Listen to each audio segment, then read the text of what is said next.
이날 그러니까 이게 저도 뭐 공천이나 이런 거 당해서 해보고 이러면은 사실 80명 정도 된 지원자들을 뭐 30명, 50명씩 된 지원자들을 추리는 과정 자체가 사실 회의를 진행하는 사람마다 스타일이 조금씩 다릅니다. 네, 그래서 어떤 사람은 이 사람은 절대 안 돼서 하나씩 제껴가면서 보는 경우도 있고요.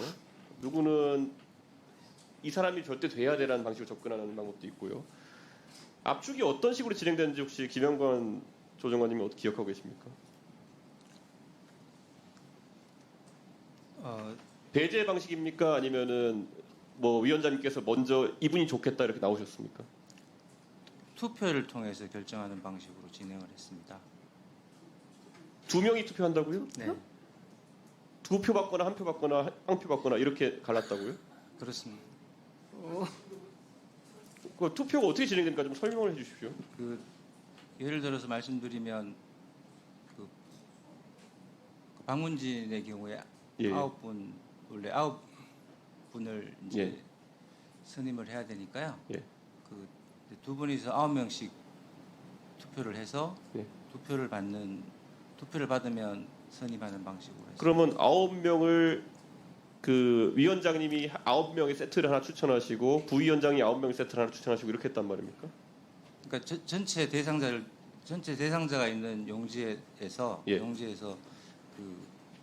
투표를 하는 방식으로 그렇게 했습니다. 그러면은 두 분이 각각 9명씩 골랐다는 얘기잖아요. 그렇습니다. 그러면 그 9명이 일치했습니까? 아니면 불일치가 있었습니까?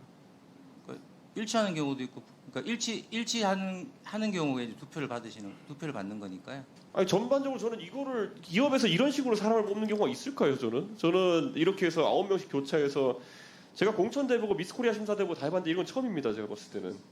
예, 보통 압축 단계를 거치고 그 압축하면서 배제하는 사유를 다 명기하고 이런 식으로 가든지 뭐 위원이 조금 더 많으면 인기 투표를 하든지 방법이 있겠지만은 두 명이 앉아가지고 내가 생각하는 9명 한 다음에 그러면 그 9명이 교집합이 생긴 부분은 그러면 무조건 선임이 됐겠네요.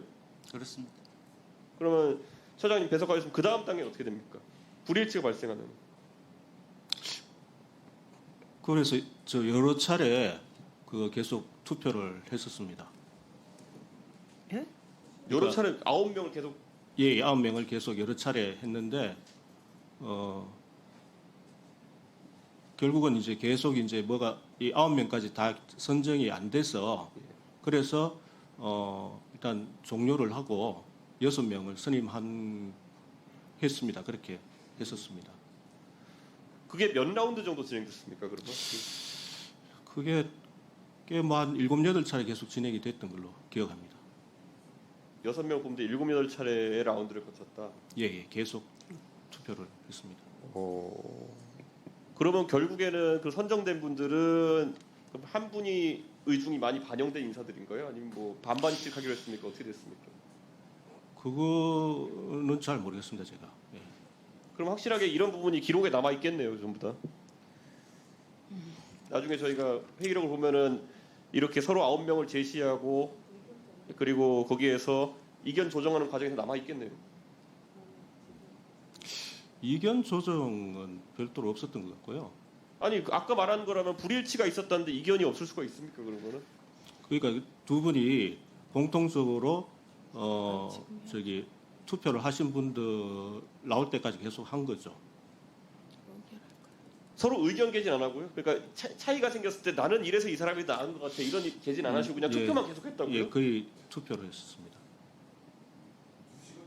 2시간 동안 나오던 투표를.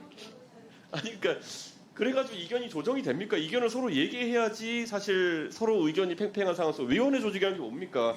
결국에는 이게 독임제 기구도 아니고 이렇게 돌아가는 이유가 서로 정반합의 과정을 거쳐가지고 인사나 아니면 여러 가지 안건 판단에 대해 가지고 교환의 과정이 있어야 되는 건데 지금 증인들이 말씀하신 바에 따르면 분명히 이견은 처음에 존재했고 근데 이견을 서로 어떤 기록이 남는 방식으로 나눈 기록은 없고 그냥 이견이 존재한 상황에서 투표만 계속했다.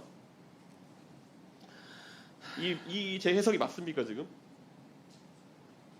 그렇게 증언하신 거잖아요 지금. 예, 투표를 통해서 결정을 했었습니다. 그럼 그 반복해서 투표를 한 결과지는 저희가 볼 수 있나요 나중에?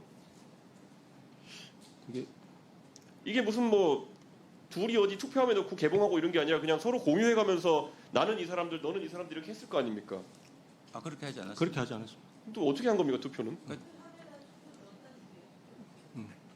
투표 용지를? 아, 근데 예전에도 그렇게 뭐 한 적이 있었던 거 아닌가 모르겠습니다. 예, 예, 맞습니다. 예, 예. 맞습니다. 예, 예, 예. 네. 그 투표용지에 이제 도장을 찍는 거죠. 이렇게. 예. 2분에서 다시 시작합니다. 예. 2분에서. 아니 저 여기까지 하겠습니다. 저 이제 이해가 안 가가지고 추가 질의 이어갈 수가 없어가지고 예, 혹시 그 위원장님이나 간사님이 좀 예, 아시면 좀 도와주십시오. 이게 이런 투표를 예. 2021년도를 준용해가지고 지금 얘기했다는데 이 자리에 2021년도에 그 투표할 때 현장에 있었던 사람은 사실은 없다는 점 일단 말씀드리고요. 두 번째는 그때는 제가 뭐 나중에 제 시간에 질의 시간에 질문하려고 그랬는데 속기록을 보니까 2021년도에 직접 면접을 하지 않았다는 것을 차용해서 면접을 안 해도 되겠다. 필요시에 면접이라는 걸 오용했는데 그때는 코로나 시기여서 직접 면접을 할 수 없어서 상임위원들은 대회실에 각자 사무실에 있고 그 다음에 면접은 회의실에서 이제 화상 면접을 했어요. 왜냐하면은 코로나 때문에 그 차이가 있다는 거예요. 면접은 한 겁니다. 근데 지금 말씀하신 건 뭐냐면 당시에 40명을 추리고 20명을 추려서 그때 당시엔 KBS는 50명이고 면접이 그래서 상임위원들한테 다 보고를 합니다. 개인 소개서, 이력서, 결격사 유무 그래서 50명에서 40명을 추리고 MBC는 20명을 그대로 면접을 보겠다는 걸 1차 의결을 해요. 그래서 KBS 면접 일자는 예를 들어서 8월 며칠, MBC 일자는 면접 일자를 정해서 40명하고 20명 중에 3배수, 2배수, 4배수 이렇게 되는 거예요. 그러니까 5명 중에 4명을 추천받으면 그 사람은 1순위로 올라가는 거고 그 다음에 야당 추천하는 인사들은 2표밖에 없잖아요. 그러면 크로스로 저희가 간담회를 통해서 그럼 이 사람은 야당 추천 몫이니까 다른 상임위는 이분을 추천해주고 또 야당 추천위원이 2명밖에 안 되니까 해주는 식으로 사전에 간담회를 통해서 최종 배수를 확정하고 그러고 안 됐을 경우는 쓰는데 그런 경우는 없었습니다. 그래서 지금 7차례, 8차례를 52명을 명단을 놓고 투표를 했다. 또는 33명을 놓고 투표를 했다. 이건 상상이 안 되는 투표 방식이라는 거 말씀입니다.